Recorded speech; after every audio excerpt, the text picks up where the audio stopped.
اعوذ باللہ السمیع العلیم من الشیطان الرجیم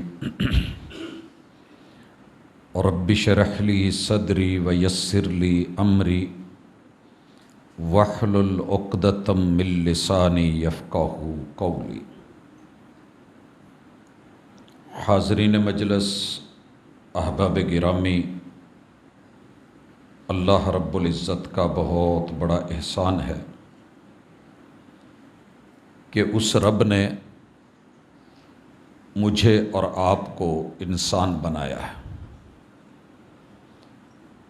انسان جہاں رہتا ہے وہاں پر سب لوگ ایک مزاج کے نہیں ہوتے،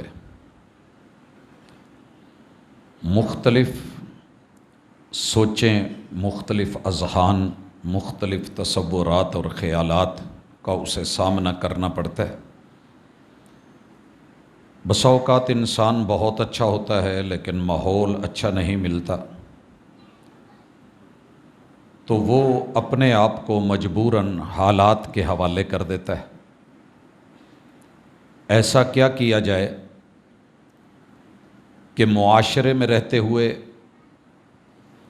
بہتر سے بہترین دیا جا سکے اور لیا جا سکے؟ میں اور آپ جب اپنے مرشد کامل ہادی دو عالم سید الرسل محمد الرسول اللہ صلی اللہ علیہ وآلہ وسلم کی حیات طیبہ کو پڑھتے ہیں اور سیرت پہ نظر دوڑاتے ہیں تو آپ کی پوری زندگی انقلابی زندگی ہے۔ اگر آپ کو کائنات میں انقلاب کا سب سے بڑا امام کہا جائے تو اس میں ایک رتی کے برابر بھی مبالغہ نہیں ہے۔ بہت تھوڑے وقت میں معاشرے کو جو بالکل جہالت میں، لا علمی میں، دشمنی کی ساری حدوں کو پار کر کے اخلاقی گراوٹ کے بالکل آخری دھانے پہ تھا، جس کے بارے میں خود کتاب اللہ نے کہا وَكُنْتُمْ عَلَى شَفَا حُفْرَةٍ مِّنَ النَّارِ، تم نے جو آگ کے الاؤ جلا رکھے تھے اور اس کے بالکل کنارے پہ تھے اور اس میں گر کے مرنے اور تباہ اور برباد ہونے والے تھے، تمہارے رب نے تمہیں وہاں سے بچا لیا۔ اس کے لیے میرے اور آپ کے محبوب نے جو اخلاقی اقدار پہ مبنی اقدام کیے، ان اقدامات کا آج انشاءاللہ جائزہ لے کے مقصد یہ ہے کہ رمضان المبارک جیسے مقدس مہینے میں جب ذہن بنے ہوتے ہیں، ماحول ہوتا ہے، تو انسان اگر اپنے آپ میں کچھ کاوش کرے تو وہ ملک جسے کہا جا رہا ہے کہ دیوالیہ ہونے جا رہا ہے، غیر مستحکم کیا جا رہا ہے، انشاءاللہ وہ آگ کے الاؤ میں سے اگر نکل سکتے ہیں، جہالت سے نکل کے مثالی معاشرہ بن سکتے ہیں، تو ہم بھی تو انہی کا کلمہ پڑھنے والے ہیں۔ اس حوالے سے میں سب سے پہلے ان چیزوں کا یا ان اقدامات کا تذکرہ کر رہا ہوں جو اللہ تعالیٰ نے سورۃ المومنون کے اندر کیا ہے۔ یہ 18ویں پارے کی سورت ہے۔ مالک الملک اس کا آغاز ہی کامیابی سے کرتے ہیں۔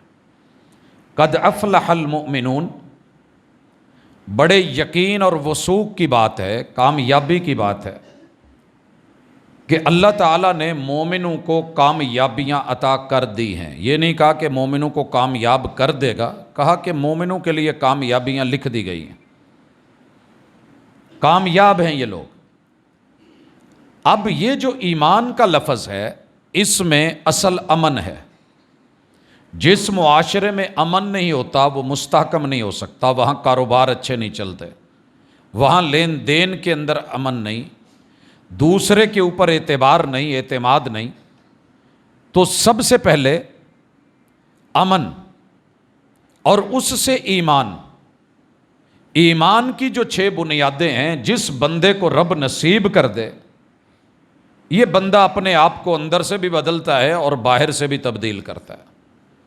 جیسے پانی خود صاف ہو اور دوسروں کو صاف کرے تو مزہ دیتا ہے، اور اس کو پینے سے پیاس بجھے تو اس کے مقصد پورے ہوتے ہیں۔ وَأَنزَلْنَا مِنَ السَّمَاءِ مَاءً طَهُورًا، اللہ کہتے ہیں کہ ہم نے آسمان سے جو بارشوں کا پانی نازل کیا ہے، اس میں دو خوبیاں ہیں، یہ طاہر بھی ہے اور یہ پاک کرتا بھی ہے، خود بھی پاک ہے اور صفائیاں بھی کرتا ہے۔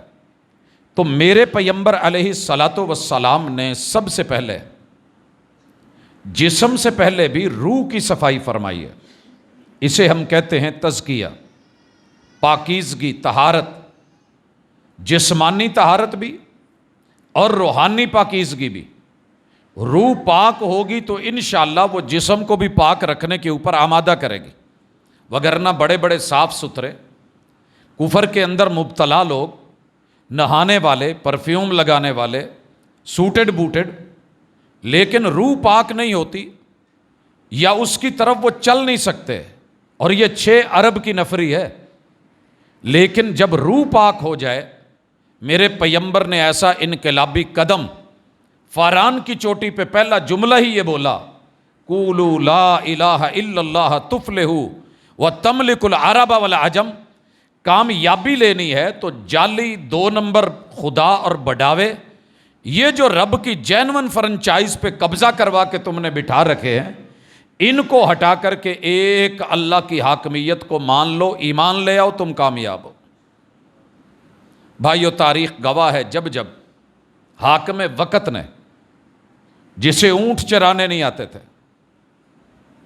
اگر اس نے اس پاکیزگی کو، طہارت کو لیا ہے، تو خود بازو کا سرانہ بنا کے جناب عمر رضی اللہ تعالی عنہ حرہ میں لیٹے ہوتے تھے، ایک کیکر اور ببول کے درخت کے نیچے، اور کامیابی اور کامرانی اور انقلاب یہ تھا کہ دونوں طرف، ادھر روم کے اور ادھر فارس کی سرحدوں پہ ان کے فوجی لگے ہوئے ہیں، مجاہدین لگے ہوئے ہیں، اور اللہ تعالیٰ کامیابیوں سے ہمکنار کر رہا ہے۔ اور ایسے نہیں تاریخ نے لکھا کہ قیصر اور کسریٰ کانپ رہے ہوتے تھے، اور آ کر کے دیکھنے والوں نے رپورٹ کری کہ عمر آپ کتنی مزے کی نیند سو رہے ہیں، عدلت فنمت یا عمر، آپ نے ایمان سے انصاف کیا ہے، اللہ تعالیٰ نے آپ کی سوسائٹی کے اندر جو ہے اتنا روب اور دبدبہ اور کامیابیاں پیدا کر دی۔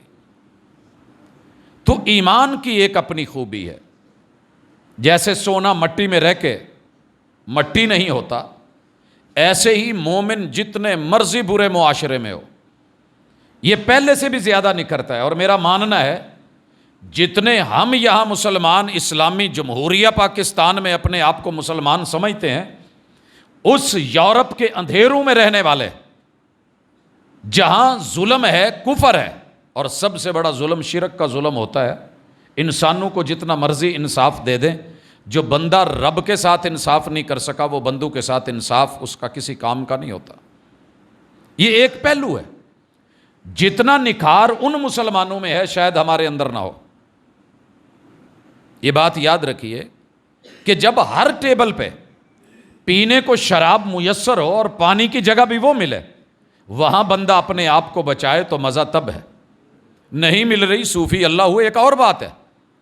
تو ایمان کے ساتھ جوڑا اور کفر، شرک اور الحاد کی دلدلوں سے نکال کے میرے اور آپ کے محبوب علیہ الصلاۃ والسلام نے معاشرے کے اندر ایک انقلاب برپا کیا۔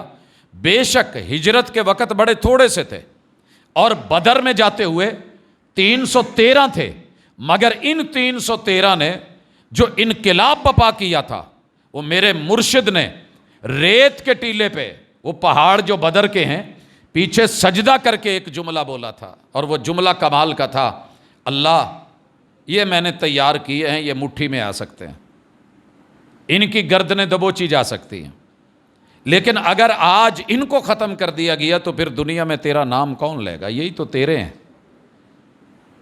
تو آئیے اپنے اندر ایمان کو ذرا راسخ کریں۔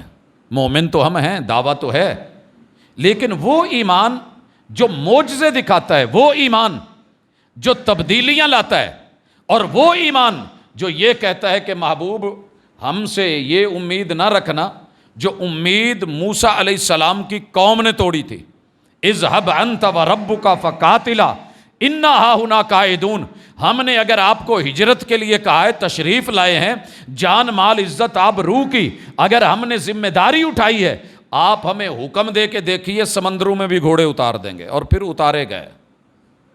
حضرات دوسری چیز، الذین ہم فی صلاتہم خاشعون، جو بندہ نماز میں رب کے سامنے ڈرتا نہیں ہے، پھر وہ بندوں سے بھی نہیں ڈرتا۔ اسی لیے نماز کی یہ خوبی بیان کی گئی، ان الصلاۃ تنہا عن الفحشاء والمنکر، نماز ہوتی ہی وہ ہے جو بندے کو فحاشی، عیاشی، بدماشی، منکرات اور سیئات سے روکے۔ آپ سوچئے جب ہم نماز میں ہوتے ہیں، کوئی بندہ نماز میں گالی نکالتا ہے، نماز کے اندر آ کر کے جھوٹ بولتا ہے، نماز کے اندر آ کے دھکم پیل یا اس طرح کی چیزیں مجھے تو نظر نہیں آئی۔ کم از کم جتنی دیر نماز میں ہے اتنی دیر تو سکون میں ہے۔ اگر نماز اپنے اندر فی نفس ہی اتنا بڑا ٹانک ہے اور اتنے بڑے انسان کے لیے یہ ایک دوا ہے اور دارو ہے، تو پھر رب کا قرآن تو جھوٹ نہیں بولتا، وہ تو سچا ہے۔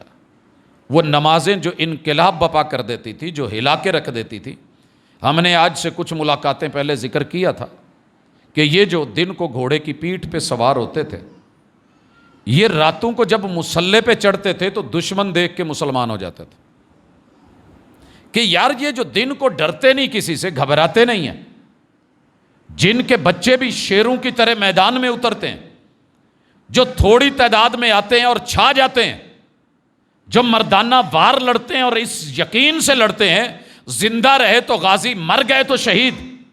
یار یہ کیا چیز ہے؟ جب راتوں کو مسلوں پہ کھڑے ہوتے ہیں تو ان کی عاجزی، ان کا رونا، ان کا خشوع، ان کا خضوع، ان کا تڑپنا، ان کا بلکنا، ان کے آنسو، یہ ان کا بہنا، یہ کیا لوگ ہیں؟ یہ ثمامہ بن اسال جیسا بڑا سخت دل چوہدری مسجد نبوی میں مصلی پہ سوار ان مسلمانوں کی نماز کو، خشوع اور خضوع کو دیکھ کے اس کے پتھر دل کے اندر بھی نرمی پیدا ہو گئی تھی۔ آج ہماری نمازیں ہیں ایمان کی طرح، نمازیں بھی ہیں، جو نہیں پڑھتے، جو پڑھتے ہیں وہ تو پڑھ رہے ہیں مگر لگاتار نمازی، مگر ہماری نماز ہمارے اوپر تبدیلی پیدا نہیں کر رہی، تو پھر نماز کے اندر کہیں کمی آ گئی، پڑھنے کے طریقے میں کہیں اگر بھاگم بھاگ آئے ہیں۔ صحابی آئے مسجد نبوی میں، ایک دفعہ نہیں 3 دفعہ نماز آپ نے اس سے کہا کہ دہراؤ، آخر بیچارہ آ کے کہنے لگا اللہ کے رسول صلی اللہ علیہ وسلم مجھ سے ایسی آتی ہے، جو غلطی ہے وہ بتا دیں۔ جو غلطی آپ نے ہائی لائٹ کی اور نشاندہی کی، اس میں یہ بھی تھا کہ وہ رکوع اور سجود میں جلدی کر رہے تھے، تو آپ نے کہا دنیا کا بدترین چور وہ ہے جو نماز میں چوری کرے، رب کی چوری۔ رب کی چوری مسجد سے جوتے چرانے؟ کہا نہیں، جو رکوع اور سجدے پورے نہیں کرتا۔ ہمارے اکثر تو پڑھ نہیں پاتے، جو پڑھتے ہیں وہ رکوع اور سجدوں میں اتنی جلدی ہوتی ہے کہ امام سے پہلے اگر موقع ملے تو اٹھ کے بھاگ جائے۔ بھائیو جب ہمیں پتہ ہے کہ گاڑی کی فرنٹ سبھی ڈھونڈتے ہیں، آخری سیٹ سے ڈرتے ہیں، مگر آخری سیٹ نے بھی ساتھ اسی منزل پہ جانا ہوتا ہے۔ جب آپ جماعت میں آ ہی گئے ہیں تو یہ جلدی کیسی ہے؟ امام ابھی اٹھا نہیں، تسبیحات مکمل نہیں کی، رکوع سے کھڑا نہیں ہوا اور یہ پہلے کھڑے ہونے کی کوشش، اور ابھی امام کھڑا ہے اور یہ گر رہا ہے سجدے میں۔ کہا قریب ہے کہ اللہ تعالیٰ اس بدبخت انسان کے سر کو گدھے کا سر بنا دے، جو نماز میں آیا ہے، رب کے گھر میں آیا ہے، اور اس کو جلدیاں پڑی اور امام سے پہلے سر اٹھا رہا ہے، امام سے پہلے سلام پھیر کے تو آپ جا نہیں پا رہے، تو پھر نماز ایسی پڑھیں کہ جو آپ کو کچھ بھی غلط کرتے ہوئے رب یاد دلا دے کہ یار میں رب سے ثنا میں وعدہ کر کے آیا ہوں، میں فاتحہ میں وعدہ کر کے آیا ہوں، میں نے جو قرآن کی آیتیں پڑھی ہیں اس میں وعدہ کر کے آیا ہوں، میں رکوع اور سجود اور تشہد میں وعدہ کر کے آیا ہوں، میرا مشکل کشا اور حاجت روا وہ ہے، تو پھر میں 2 نمبری کیوں کروں؟ اگر ہر نماز کے بعد ملاوٹ فریش کرنی ہے، دھوکہ دینا ہے، تو پھر اس حج اور اس نماز کا مزہ نہیں ہے۔ ہم پڑھ رہے ہیں، سجدے پہ سجدے ہیں، گیڑے پہ گیڑا ہے، طواف پہ طواف ہے، عمرے پہ عمرہ ہے، ہر جمعہ مکہ پڑھ کے آتے ہیں لوگ، حج ہو رہی ہے، لیکن اس کے باوجود بھی تبدیلی نظر نہیں آتی، کیونکہ ہم نے اس عبادت کو عادت بنا لیا ہے، اور جب عبادت روٹین بن جائے تو پھر یہ اس جانور کی مثال ہے. آپ نے اگر کبھی اونٹ کو قریب سے دیکھا ہو تو یہ کھڑا ایک جگہ نا اکثر ایسے ہلتا رہتا ہے یا جگالی کرتا رہتا ہے, منہ ہلاتا رہتا ہے. اسی طرح انسان کو پتہ ہے کہ میں دائرے میں ہوں, میں ان دائروں کے اندر ہوں. صبح میں اٹھا ہوں, میں نے نماز پڑھنی ہے, گھر آنا ہے, پھر میں نے سونا ہے, پھر میں نے کام پہ چلے جانا ہے, واپس آنا ہے. تو یہ سرکل کے اندر جو روٹین بنائی ہے اس پہ نظر ثانی فرمائیں. آپ یقین کریں آپ کی نماز آپ کو قدم قدم پہ برائیوں سے روکے گی, اچھائی کی طرف لے کے آئے گی. اور نماز کا رسول صلی اللہ علیہ وسلم نے کہا جو بندہ نماز پڑھ کے اگلی نماز کی فکر میں ہو, یہ بھلے جا کے اپنا کاروبار بھی کر رہا ہو, تو اللہ تعالیٰ اگر ظہر اور عصر کے درمیان کا ٹائم ہے تو وہ سارا ٹائم اس کا عبادت میں لکھ دیں گے, بھلے یہ اپنا ہی کام کرتا رہا. تو ہم سے وہ نماز نہیں پڑھی گئی. رسول اللہ صلی اللہ علیہ وسلم کے پاس صحابہ آئے, آپ نے ان کو ایک وصیت کی, کہا صلی صلاۃ مودعن. آج بہت زیادہ سوال ہے جناب, نماز پڑھتے ہیں مزہ نہیں آتا, سکون نہیں ملتا, خشوع نہیں آتا, ڈر پیدا نہیں ہوتا. صلی صلاۃ مودعن, 2 منٹ میرے ساتھ رکیے. اللہ نہ کرے ہم سے کچھ ایسا معاملہ بنا ہے کہ پھانسی کے آرڈر ہو گئے ہیں اور تختہ دار پہ چڑھایا جا رہا ہے. آخری خواہش بندے کی ہے کس سے ملنا ہے, انسانوں میں سے ملوا دیا گیا ہے. کوئی اور خواہش, یار 2 رکعت نماز پڑھ لینے دو. آپ ایمان سے بتائیے اس کی وہ 2 رکعت نماز کیسی ہوگی؟ ساری دنیا سے ماورا ہو کے اللہ آ تو رہا ہوں تیرے پاس, اللہ مجرم کی حیثیت سے مارا جا رہا ہوں. وہ نماز کا جو ڈر, وہ کیف, وہ سرور, وہ لذت, اور پوری دنیا سے ماورا ہو کے بیوی بچوں سے ہٹ کر کے وہ جو اس وقت نماز کا مزہ ہے. میرے محبوب نے کہا میری ہر نماز ایسی ہے, آپ بھی اپنی نمازیں ایسی کر لو. صلی صلاۃ مودعن. پتہ نہیں جمعہ پڑھ سکوں گا کہ نہیں, یا جمعہ پڑھ کے آگے عصر کا موقع ملے گا کہ نہیں, آخری نماز سمجھ کے پڑھی. یہ ہوتی ہے کیف. یہ نمازیں میرے محبوب نے اپنے ماننے والوں میں پیدا کی, اور ایک عجیب انقلاب تھا. تیسری چیز, والذین هم عن اللغو معرضون. غیر مقصود چیز جس سے ہمارا کوئی مطلب نہیں ہے. ہماری سوسائٹی میں یہ بڑی پرابلم ہے کہ جو کام کی چیزیں ہیں, ہماری متعلقہ چیزیں ہیں, ان پہ ہماری توجہ نہیں, اور وہ حقوق اور فرائض ہیں. اور جو ہمارے ساتھ تعلق نہیں رکھتی, پوری قوم اس طرف لگی ہوئی ہے. آپ باہر نکل کے سڑک پہ کھڑے ہو کے نہ صرف ایسے اوپر دیکھنا شروع کر دیں, 10 لوگ آپ کے ساتھ آ کے اوپر دیکھنا شروع کر دیں گے کہ کیا ہے اوپر. من حسن اسلام المرء, یہ قاعدہ دیا تھا. اسلامی اقدار اور اخلاقی اقدار میں میرے محبوب نے یہ جو قانون دیا ہے, اپنا کر کے دیکھیے زندگی مزیدار ہو جائے گی, معاشرہ زبردست ہو جائے گا. کہا من حسن اسلام المرء ترکہ ما لا یعنی. اچھا اسلام اور اچھا مومن اور اچھا معاشرہ, اس کی ایک بہت بڑی دلیل اور علامت یہ ہے کہ بندہ غیر متعلقہ چیزوں کے اندر ایسے ہی دلچسپیاں لینا چھوڑ دے. یہ جب ہمارا بنا تھا یہ عبداللہ پور والا اوور برج جب بنا, تو اس میں یہ انڈر پاس جو بنا, آپ نے اس کی ہسٹری میں دیکھا ہوگا کہ 3-4 لوگوں کا خون ہے یہاں پہ. ہوا کیا تھا, نہر کا پانی وہاں سے ٹوٹا اور کالج میں آ گیا, اور جو انڈر پاس کا حصہ تھا اس میں بھی آ گیا. اب پانی آیا تھا نا, مسافر اور راہی جو بنا ہوا تنگ راستہ تھا, موٹر سائیکلیں روک روک کے وہاں اس کو جھانک رہے تھے, اور اتنا اوپر وزن بڑھا کہ ایک اچھا خاصا نوجوان, نئی شادی, بیوی روک رہی ہے اور پھر بھی نہیں, میں 1 منٹ ویکھ کے آیا بس, شغل میلہ ہی صحیح کی ہویا کی ہے, گیا ہے وہاں کھڑا ہے, اور وہ نیچے بیٹھی ہے جگہ, بیوی انتظار کرتی رہی, اور یہ نیچے آ کے وہاں سے اس کی لاش نکلی تھی. من حسن اسلام المرء ترکہ ما لا یعنی. ہمارے معاشرے میں اس وقت ایک بہت بڑی پرابلم ہے, فضولیات میں, لغویات میں, بےہودگی میں. بلا وجہ ہم لوگوں کے معاملات میں ٹانگ اڑانے کے لیے اور جاسوسی، کیا ہوا ہے، کیا بن رہا ہے، یار یہ اتنے دنوں سے نکلا نہیں، اس نے کبھی کوئی بات نہیں کری ہے کیا، تو یہ ساری چیزوں سے اسلام کہتا ہے قطع تعلق ہی رکھو، سکون میں رہو گے۔ میں اس کی ایک مثال دیتا ہوں، جو کام میری فیملی میں میرے بغیر ہوتا ہے میں اس میں دلچسپی نہیں لیتا، اگر ہو گیا ہے تو مجھے پوچھنے کی ضرورت نہیں ہوتی کن نے کیتا ہے، کیوں کیتا ہے، بڑا میں تھا مجھ سے پوچھا کیوں، ایسی کوئی بات نہیں، ہو گیا ہے الحمدللہ۔ آپ بھی اس میں عمل کر کے دیکھیں، بڑے سکون میں رہیں گے۔ ایک آدمی نے مجھے شادی میں نہیں بلایا، ایک پہلو سے قابل تشویش ہے، لیکن ایک پہلو سے یار کوئی مسئلہ ہوگا، کوئی اس کی پرابلم ہوگی، کوئی فیملی میٹر ہوگا، یا اس کے کوئی مسائل اور وسائل کی بات ہوگی، تو مجھے زیادہ کرید کے قطع تعلقیاں اور لغویات میں آج پوری قوم سارا دن آپ اور میں موبائل پکڑ کے، یہ کوئی کام کی چیز نہیں ہمیں ملتی، 24 گھنٹے کے کام میں کام سے ہٹ کے ہر سیٹ کے اوپر بندہ جہاں چلے جائیں اس کی توجہ نہیں ہے، لغو چیزوں میں لگا ہوا ہے، اور جس مقصد کے لیے اسے چنا گیا ہے، ڈیوٹی دی گئی ہے، ڈرائیور ڈرائیونگ سیٹ کے اوپر توجہ ہٹی ہوئی ہے، ایسے ہی دیکھے جا رہا ہے، چلائے جا رہا ہے، بھگائے جا رہا ہے، تب پتہ چلتا ہے جب روڈ ایکسیڈنٹ ہو جاتا ہے۔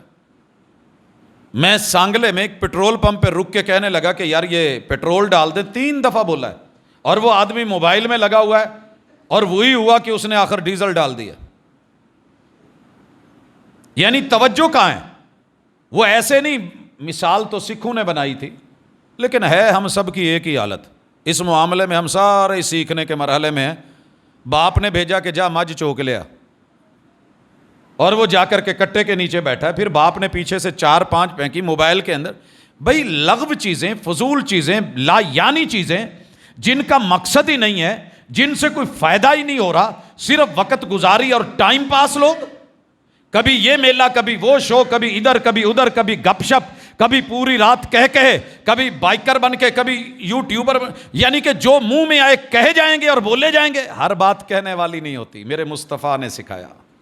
یہ اتنا زبردست انقلابی قدم تھا کہ آپ نے اس کے لیے ایک خوبصورت پہلو دیا، کہا جو اللہ اور آخرت پر یقین رکھتا ہے فَلْيَقُلْ خَيْرًا أَوْ لْيَصْمُتْ، بولے تو اچھا بولے، نہیں تو چپ رہے، یہ خاموشی بھی اس کی عبادت لکھی جائے گی۔ وَالَّذِينَ هُمْ عَنِ اللَّغْوِ مُعْرِضُونَ، فضول چیزوں سے اعراض کرنے والے۔ اور ایک بڑا خوبصورت پہلو باہمی تعاون، انسان کو انسان کی مدد کی ضرورت ہوتی ہے۔ ہم نے جو رمضان میں پہلا جمعہ رکھا تھا وہ زکوٰۃ پہ تھا۔ اللہ کہتے ہیں الذین ہم للزکاۃ فاعلون، جو اپنے مال کو بھی پاک کرتے ہیں، ذہن بھی پاک، جسم بھی پاک، غسل ہے، طہارت ہے، وضو ہے، نماز ہے، یہ ذہن پاک، اللہ کے بارے میں، بندوں کے بارے میں صفائی اور ستھرائی، اور اپنا مال بھی پاک کرتے ہیں، کیونکہ اس میں تعاون ہے، دوسرے کا احساس ہے، ایثار اور قربانی ہے۔ اور بھائیو مجھے اس پہ زیادہ ڈیٹیل میں نہیں جانا، ہم اس پہ پہلے بات کر چکے ہیں کہ آپ نے انقلاب بپا کیا، اور کمال کا انقلاب تھا۔ 2.5 روپے دینے ہیں 100 میں سے، 10واں من دینا ہے 10 منوں میں سے، 20واں من دینا ہے اگر خرچے ہوئے ہیں۔ یہ چھوٹے چھوٹے آپ نے کچھ جانوروں میں، کچھ سونے چاندی میں، درہم و دینار میں، کچھ کرنسی میں تھوڑا سا معمولی سا حصہ رکھا، محسوس بھی نہیں ہوتا، 100 میں سے 2.5 کیا محسوس ہوتے ہیں، لیکن ایک غریب کا فائدہ ہو جاتا ہے۔ پھر اس نظام کو جب عمر ابن عبدالعزیز اور خلافت راشدہ نے اپنایا ہے، دنیا دیکھتی ہے کہ بیت المال موجود ہے، دینے والے تو پھر رہے ہیں، لینے والا نہیں مل رہا۔ اور آج آپ سوچ نہیں سکتے کہ لینے والے پورا رمضان بلکہ پورا سال رب سے اتنی امیدیں نہیں ہوتی جتنی عبدالرزاق ساجد سے امیدیں رکھ کے پھر رہے ہوتے ہیں، کیونکہ رب نے ایک ذریعہ اور وسیلہ بنایا، کوئی کہیں سے، کوئی کہیں سے، کوئی کہیں سے، اور دل میں خیال آتا ہے کہ اللہ مجھے اتنا درد ہے اس قوم کا، تو پھر رب ہے، لیکن تو نے ہر بندے کو اپنی اوقات میں رکھا ہے تو تیرے اپنے ہیں۔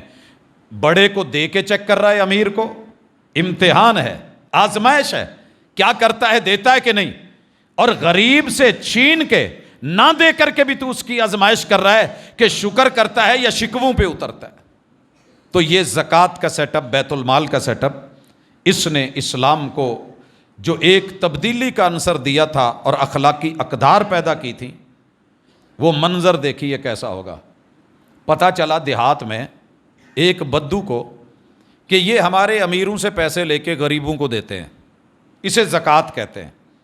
اب وہ ماڑا آدمی تھا لیکن لینے کا ڈھنگ نہیں آتا تھا، وہ اپنا رائٹ سمجھ کے مسجد نبوی میں آیا اور میرے محبوب کے مریدوں کے بیٹھے ہوئے مرشد کے گلے میں اس نے چادر ڈال دی اور بل دینے لگا، حتیٰ کہ میرے محبوب کی یہ رگیں پھول گئیں، آنکھیں باہر آ گئی۔ مرید آگے بڑھے اور آپ نے اشارہ کر دیا، رکی۔ کہا کیا ہے؟ کہا یہ مال تیرے ماں باپ کا نہیں ہے، نکال، حصہ نکال۔ انداز ہوتا ہے نا اپنا اپنا، جیسے کچھ فقیر ہوتے ہیں، آپ دیکھتے ہیں کہ وہ اپنا حق اور رائٹ سمجھ کے جارحانہ انداز اپنا کے اگر آپ کوئی دعائیہ کلمہ بھی دے دیں پھر بھی آپ کے اوپر مسلط رہتے ہیں، اور اگر نہیں اور کچھ نہیں تو جاندیا جاندیا دو گالاں تے وا دیندے نے، اور نہیں تو بد دعائیں، اور پھر کہتے ہیں ساڈے جی خسریاں دی بد دعا تو تے ڈرو۔ بھئی کیا ڈرا جائے اس چیز سے؟ یہ چینج نہیں ہے، یہ تبدیلی نہیں ہے۔ میرے محبوب نے سفید پوش معاشرہ بنایا تھا اور با کمال بنایا۔ والذین ہم لفروجہم حافظون، ایک انقلاب یہ بپا کیا کہ چاروں طرف زنا تھی، لت پڑی ہوئی تھی، کوٹھے بنے ہوئے تھے، اوپر جھنڈے لگے ہوئے تھے، دور سے پہچان ہو جاتی تھی کہ جس نے رات گزارنی آ جائے۔ اس وقت ہوٹل تو ہوتے نہیں تھے، ریسٹورنٹ کا تصور نہیں تھا، لہٰذا مہمان نوازی کے لیے 3 دن کسی علاقے میں میرے پیمبر نے حق قرار دے دیا مہمان کا، اور میرے محبوب کی آمد سے پہلے اگر کسی نے رکنا ہے تو یہ گھر اس وقت دارالامان ہوتے تھے۔ اللہ اکبر۔ یا پھر چلتے معاشرے کے اندر کسی نے نوجوان کو دیکھا، بڑا صحت مند ہے، مال والا ہے، ٹھاٹ باٹ والا ہے، شکل صورت اچھی ہے، قد کاٹ اچھا ہے، تو لوگوں کے اندر اخلاقی انحطاط اتنا تھا کہ باپ اپنی بیٹی کو اس گھر چھوڑ آتا تھا کہ مہینہ 2 مہینے یہاں کوئی کام کر لے، ان کی خدمت کر لے۔ جیسے دیہاتوں میں ہم بکریاں نہیں ریوڑ میں چھوڑ آتے کہ چلیں نویں دودھ ہوئے گی تو لے آواں گے، ایسے بیٹیاں چھوڑ دی جاتی تھی۔ یا یہ بھی معاملہ تھا کہ ایک عورت اپنی مرضی سے محلے کے اندر 10 لوگوں کو بلا لیتی ہے اور اسے برا نہیں سمجھا جا رہا، یہ اس دور کا ایک سٹائل بن چکا تھا۔ ایسے میں میرے پیمبر نے کہا والذین هم لفروجہم حافظون یا معشر الشباب من استطاع منکم الباءۃ فلیتزوج، نکاح کرو، زنا اور صفا نہیں، حسب نسب میں پاکیزگی۔ اور اس چیز نے جتنا انقلاب بپا کیا نا، اور جو محبت پیش کی، وہ منظر یاد کرے، ایک عورت گناہ کر بیٹھی ہے اور آ کے اعتراف جرم کرتی ہے، میرے محبوب پھر موڑ دیتے ہیں، وہ پھر آتی ہے کہ حد لگائیے، پاک کر دیجئے، اگلی سزا بھگتنی مشکل ہے۔ محبوب نے کہا حد لگا دوں تو اس بچے کا کیا قصور ہے؟ ہم تو بچوں کو کہیں شاپروں میں، کہیں کوڑے دانوں میں، کہیں گندگی کے ڈھیروں میں، کہیں کچرے میں، کہیں گٹروں میں، نالوں میں پھینک کے ہم کہتے ہیں جان چھوٹ گئی۔ میرے مصطفیٰ نے یہ نہیں کہا کہ یہ زنا کا جو ہے یہ بچہ، یہ گندی اولاد یہ دے کر کے ہمیں جائے گی، دونوں کو مار دو۔ کہا نہیں، اس کا کیا قصور ہے، غلطی تمہاری، اس کی نہیں ہے، جاؤ اس کو جنم دو۔ وہ جنم دے کے پھر آئی۔ آپ نے کہا بھی اس کو سنبھالے گا کون؟ کھانے پینے کے قابل تو ہو۔ پھر دودھ پلایا، حتیٰ کہ لے کے آئی، ہاتھ میں روٹی کا ٹکڑا ہے اور کہتی ہے محبوب اب اس کو کھانا پینا آ گیا، میرے پہ حد لگا دے۔ اور پھر آپ نے کہا جب رجم کی جانے لگی تو حضرت خالد ابن ولید رضی اللہ تعالیٰ عنہ نے جب اونٹ کے جبڑے کی ہڈی ماری اور خون کے فوارے نکل کے کپڑے پہ لگے، اور انہوں نے کہا تھا گندی عورت کا گندا خون میرے کپڑوں کو لگ گیا ہے، تو محبوب نے کہا تھا خالد نہیں، اس عورت نے جتنی سچی توبہ کی ہے یہ مدینے کے 40 بڑے پرلے درجے کے پاپیوں پہ بانٹ دی جائے تو رب ان کے بھی گناہ معاف کر دے۔ یہ ہے اصل چینج، یہ ہے تبدیلی۔ کوئی ڈر نہیں، کوئی مسلط نہیں، کسی نے دیکھا نہیں، کوئی گواہ بھی نہیں، کوئی شاہد بھی نہیں، لیکن خود آ کر کے اپنے آپ کو پیش کر دیا۔ تو یہ آپ نے نفس کی پاکیزگی کے اندر طہارت کس چیز کی پیش کی ہے؟ نسب کی، کہ پاکیزہ اولاد، فخریہ اولاد، جو سینے پہ ہاتھ مار کے کہہ سکے یہ میرے ابو ہیں، یہ میرے دادا جی ہیں، میں خاندانی ہوں، میں نسلی ہوں، میرے حسب نسب پہ کوئی شک نہیں ہونا چاہیے. تو یہ وہ پہلو ہے، اگر آج اس پہ توجہ کریں تو ہمیں اس دور سے کہیں زیادہ ضرورت ہے. تب تو کہیں کہیں گھر ہوتے تھے، اب ہر گھر کے اندر آزمائش ہے، ہر بیٹی پہ آزمائش ہے، ہر نوجوان پہ آزمائش ہے. تو معاشرے کے اندر اگر پرسکون ماحول، پرسکون جوڑے، پرسکون شادی چاہتے ہیں اور ذہن صاف چاہتے ہیں تو پھر اس پہلو کو بھی دیکھنا ہوگا، کنٹرول کرنا ہوگا. الا علی ازواجہم او ما ملکت ایمانہم فانہم غیر ملومین. ہاں یہ جو معاملہ ہے یہ بیوی اور شوہر کا آپس میں ہم نے روا رکھا ہے اور اس کو عبادت بنا دیا ہے. یہ عبادت بھی ہے، اس میں سواد بھی ہے، ثواب بھی ہے، نسل بھی ہے، حسب بھی ہے، معقول چیز ہے، فطرتی چیز ہے. یا پھر لونڈیوں کے اوپر انشاءاللہ میں تفصیل اشارہ کر دیتا ہوں. یا ہمارے ہاں یہ ذہن بنا ہوا ہے کہ جو گھر کی نوکرانیاں ہیں یہ بھی لونڈی ہیں، جو ہمارے ماتحت ہیں وہ ہماری لونڈی ہیں. اور دوسری طرف پڑھے لکھے لوگوں کا یہ ذہن بنا ہوا ہے جی اقوام متحدہ نے بین کر دیا ہے، لہٰذا اب غلام اور لونڈی کا تصور ہی نہیں. تو یہ دونوں انتہائے ہیں. اقوام متحدہ بیچارہ کیا کرے گا جو ایک عافیہ صدیقی کے ساتھ، پڑھی لکھی ڈاکٹر خاتون کے ساتھ جو رویہ برت رہا ہے وہ دنیا کے سامنے ہے، اور مسلمان اسے جس طرح سے لے رہے ہیں وہ ہمارے سامنے ہے. یہ محمد الرسول اللہ صلی اللہ علیہ وسلم ہے جنہوں نے کہا قیامت تک لڑنے کی سرشت باقی ہے، جنگیں باقی ہے. جب جنگیں باقی ہیں تو ایمرجنسی کا امکان ہے، جب ایمرجنسی کا امکان ہے تو پھر یہ غلام اور لونڈی کا تصور بھی باقی ہے. اور یہ اسلام نے شروع نہیں کیا تھا، پہلے لوگوں نے انسانی اسمگلنگ، مارو پکڑو، گلے میں رسی ڈالو، منڈی میں بیچ آؤ، زندگی بھر کے لیے جو ہے ان کو جانوروں کی طرح استعمال کرو. اسلام نے آتے ہوئے اس میں تبدیلی پیدا کی اور کمال انقلاب تھا معاشرے میں. کہا جنگیں ہو جاتی ہیں، کسی بھی سویلین پہ اٹیک نہیں کیا جائے گا، عام رہنے والے کسی بھی مشرک، کافر، دشمن کسی بھی انسان کو کچھ نہیں کہا جائے گا. کوئی زاہد عابد بیٹھا ہے کلیسے میں کچھ نہیں کہا جائے گا، عورتوں بچوں کو کچھ نہیں کہا جائے گا. ہاں جو جنگ میں کے اندر آ کے آپ کے ساتھ لڑیں اور صفوں میں اتریں اور آپ پہ اٹیک کریں، ان لوگوں کو اگر آپ کو فتح ہوتی ہے تو آپ قیدی بنائیں گے. دنیا کا اصول ہے، ورلڈ میں قیدی بنائیں. اب دنیا کیا کرتی ہے؟ جیل میں ڈالا. ان کے ساتھ اللہ معاف کرے جو درندگی کے اصول ہیں وہ اپنائے جا سکتے ہیں، جو ظلم اور تشدد سوچا جا سکتا ہے وہ کیا جا سکتا ہے. اسلام کہتا ہے نہیں. سب سے پہلا کام، اگر یہ کہیں پہ قید میں آتے ہیں تو آپ نے ان کی رجسٹریشن کرنی ہے، نام لکھنا ہے. نام کے اندر پورا بایو ڈیٹا، کون کس کا کیا لیول ہے، کس کا کیا سٹیٹس ہے، کون خاندانی امیر رئیس ہے، کون عام ہے، اس کے مطابق پھر اگلا مرحلہ ہوگا.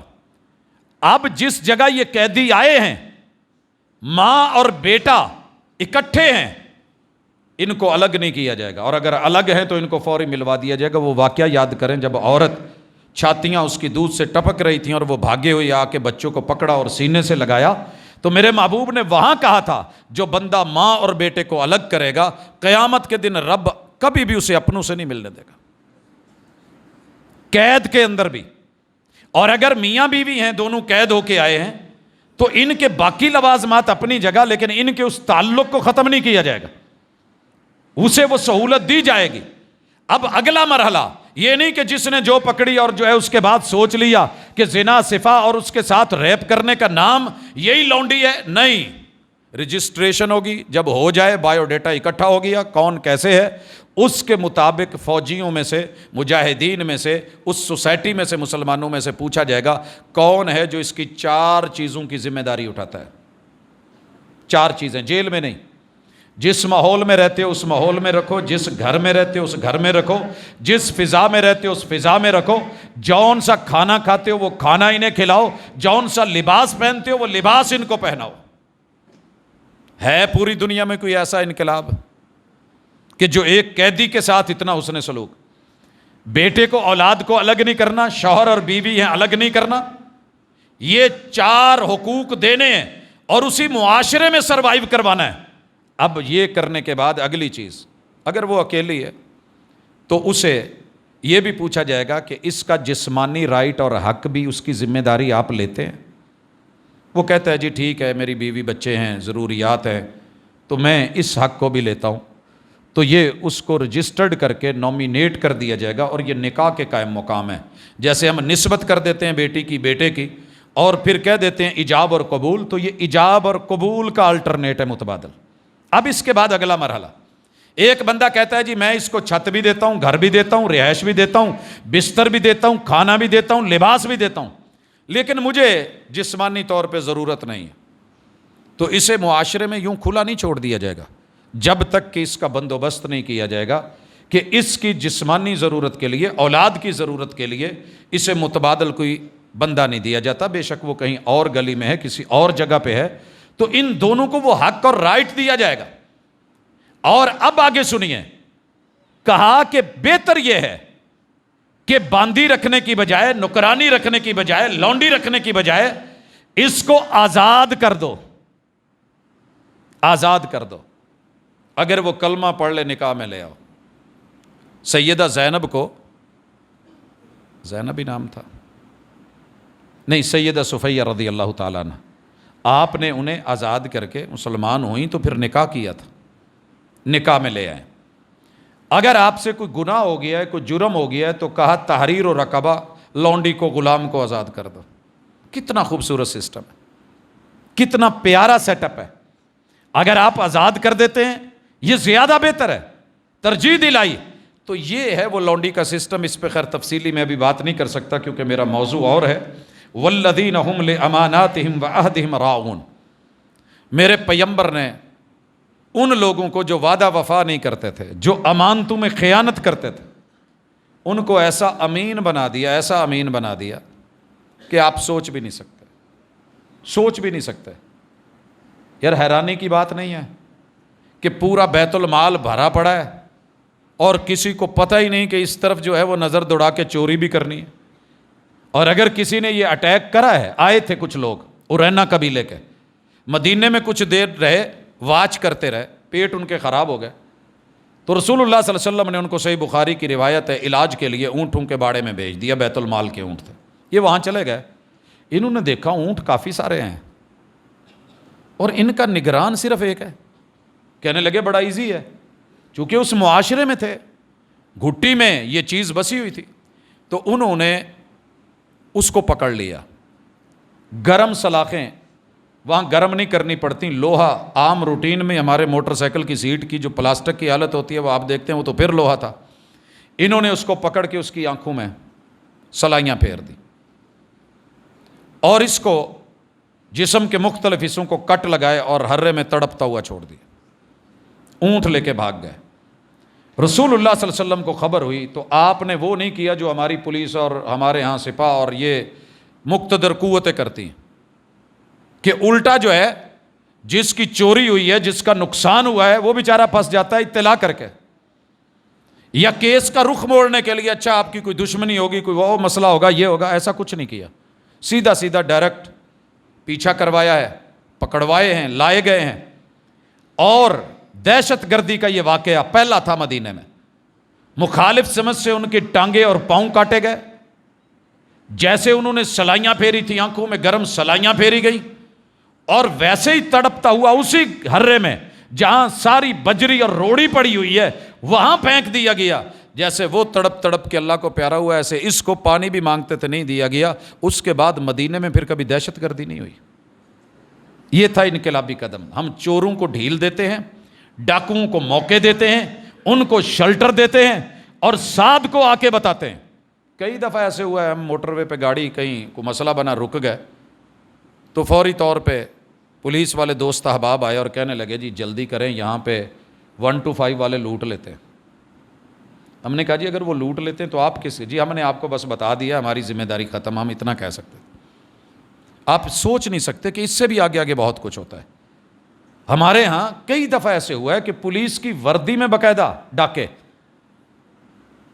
تو اللہ تعالیٰ ہمیں معاف کرے. ہم جس طریقے سے یہاں پریشان ہیں، اس پریشانی کا ایک ہی حل ہے کہ جس طریقے رسول اللہ صلی اللہ علیہ وسلم نے چور کے ہاتھ کاٹنے کا کہا، اور عدل و انصاف، یہ واقعہ ہم پڑھ چکے ہیں کہ نبی کی بیٹی کی ہم نام عورت بنی مخزوم قبیلے کی چوری ثابت ہوئی، کہا ہاتھ کاٹ دیا جائے، سفارش کے لیے جناب اسامہ بن زید میرے نبی کے منہ بیلے بیٹے کے بیٹے ہیں، اور اتنے پیارے تھے کہ جس گود میں جیسے حسن اور حسین کریمین بیٹھتے تھے ایسے جناب اسامہ بھی بیٹھتے تھے، اور سفارش لگوائی۔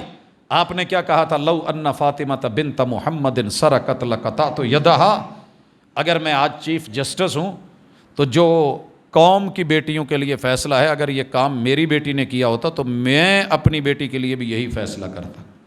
یاد ہوگا پچھلے کچھ سالوں میں ایک چیف جسٹس کی بیٹی کے نمبروں کا مسئلہ بنا تھا، پوری قوم کی بیٹیوں کو ڈاج کروایا گیا، پیچھے کیا گیا، اور اپنے روب، اپنے اثر، اپنے دبدبے اور اپنے اس جو ہے وہ عہدے اور کرسی اور چیئر کا استعمال میرے محبوب نے امیر اور غریب کو برابر کر کے یہاں مساوات دے کے عدل اور انصاف کے ترازو میں ایسا کھڑا کیا کہ پھر وہ منظر بھی آئے کہ ایک طرف علی کھڑے ہیں رضی اللہ تعالیٰ عنہ میرے محبوب کے تربیت یافتہ، اور کٹہرے میں قاضی کے سامنے دوسری طرف یہودی بھی وہیں کھڑا ہے، اور اسی پہلو کو دیکھ کے وہ کلمہ بولتا ہے۔ تو یہ انقلاب کہنے کی حد تلک نہیں، ہم سارے انصاف انصاف انصاف۔ میں کہا کرتا ہوں اپنے مسلک کا نام، گروہ کا نام صراط مستقیم رکھ لینے سے ضروری نہیں کہ وہ جو چال چل رہا ہے وہ جنت کی چال ہو، وہ جس رستے پہ ہے وہ جنت کا رستہ ہو۔ اگر آپ شراب کی بوتل پہ روح افضال لکھ دیں، لیبل لگا دیں، رنگ ویسا ڈال دیں، ساری دنیا کی شریعتیں مل کے اسے حلال نہیں کر سکتی، آپ کہہ سکتے ہیں کہ ایسے ہے۔ اسی طرح جرم کی دنیا، ناانصافی کی دنیا، اللہ کی قسم ہم نے نام تحریک انصاف سمجھ کے بڑی محبتیں پیش کی تھیں، لیکن جیسے باقیوں کا حال تھا وہی وہاں پہ بھی دیکھا گیا۔ ماننے کو کوئی تیار نہیں، کیونکہ میں اپنا جرم مانتا ہی نہیں، میں فرشتہ ہوں، باقی سارے غلط ہیں۔ تو نہیں، ہم سب انسان ہیں، غلطی کا پلندہ ہیں، خطا کا پتلا ہے، توبہ کا موقع ہے، رجوع کرے۔ اسی طرح میرے محبوب علیہ الصلوۃ والسلام نے جو تبدیلیاں، امانت میں خیانت نہیں کی جائے۔ 3 چیزیں ایسی ہیں جو ہلا کے رکھ دیتی ہیں۔ لوگ آپ کی جان لینے کو تیار ہیں، 12 قبیلے تیار ہیں، اور ان میں سے جو سب سے جوان مرد، لڑاکا، تلوار کا ماہر ترین بندہ تھا، اس کو کہا گیا کہ پوری رات آگ جلا کے اس میں زہر ڈال کے تلوار اس کے اندر بھگوئی ہوئی ہے، پھر اسے خشک کیا جائے کہ جہاں وار لگے، پھٹ ایسا ہو جائے، زخم ایسا ہو کہ زہریلا ہو کے پھر دوبارہ اس کا کوئی علاج نہ ہو سکے۔ 12 قبیلے مارنے کو تیار ہیں، اور میرے محبوب جاتے ہوئے کیا سوچ رہے ہیں کہ قوم نے میرے پاس امانتیں رکھی ہیں، علی میں نکل رہا ہوں، ہجرت پہ جا رہا ہوں، تو آپ یہ امانتیں لٹا کے آ جانا۔ یار یہ 2 منٹ یہاں روکیے، ایک میری جان کا دشمن ہو اور میں اس کی امانتوں کا سوچوں گا، پھر تو میں دباؤں گا نا، چلانے دے پھر جو آتا ہے۔ اور دوسری چیز جس پہ سب سے زیادہ لوگوں نے انگلی اٹھائی ہے وہ میرے نبی کی بیٹی سیدہ زینب کے شوہر ابو العاص پہ اٹھی ہیں، لیکن جیسے سسر تھے اسی تربیت میں پلے، کلمہ پڑھا تو کہا محبوب میں ابھی کلمے کا اعلان نہیں کر رہا، مجھے ایک دفعہ مکہ جانا ہے۔ مکہ گئے، مکے والوں کو کہا مکہ والو کس کس کی امانتیں ہیں؟ انہوں نے کہا ہماری۔ کہا یہ لو۔ جب امانتیں دے لی، سارا کچھ پوچھ لیا کہ لوٹا دی ہیں، پھر ان کو بتایا کہ میں نے کلمہ پڑھ کے میں مسلمان ہو گیا ہوں۔ تو میرے کہنے کا یہ مقصد ہے کہ اپنا آپ صاف کر کے ذمہ داریاں، اور امانت کیا ہے جو میری اور آپ کی ڈیوٹی ہے وہ امانت ہے۔ باپ کی اپنی امانت، ماں کی اپنی امانت، بڑے بھائی کی اپنی امانت، ذمہ داری چھوٹے بھائی کی اپنی ہے، ہر بندہ۔ اور آپ نے قیامت کی نشانی بتائی تھی، قیامت کی بہت بڑی نشانی یہ ہے اذا وسد الامر الی غیر اہلہ، چیئر اس کو دے دی جائے گی جو اس چیئر کا حقدار نہیں۔ ڈرائیونگ سیٹ پہ اگر اسے بٹھایا جائے جو ڈرائیور نہیں، تو گاڑی کا بھی نقصان، جانوں کا بھی نقصان، اس کا اپنا بھی نقصان۔ منبر و محراب ایسے لوگوں کو مل گیا ہے کہ جن نے امانت، وہ وحی کی امانت، اسے چھوڑ کے قصے کہانیوں پہ بات چلا دی ہے، جنہوں نے معاملہ گڑمڑ کرتے ہوئے شکل علماء والی بنا لی ہے۔ اور بڑے دکھ سے کہہ رہا ہوں، علمی خیانت یہ دنیاوی خیانتوں سے کہیں بڑھ کے ہوتی ہے، کیونکہ اس کا تعلق عقیدے سے اور آخرت سے ہے۔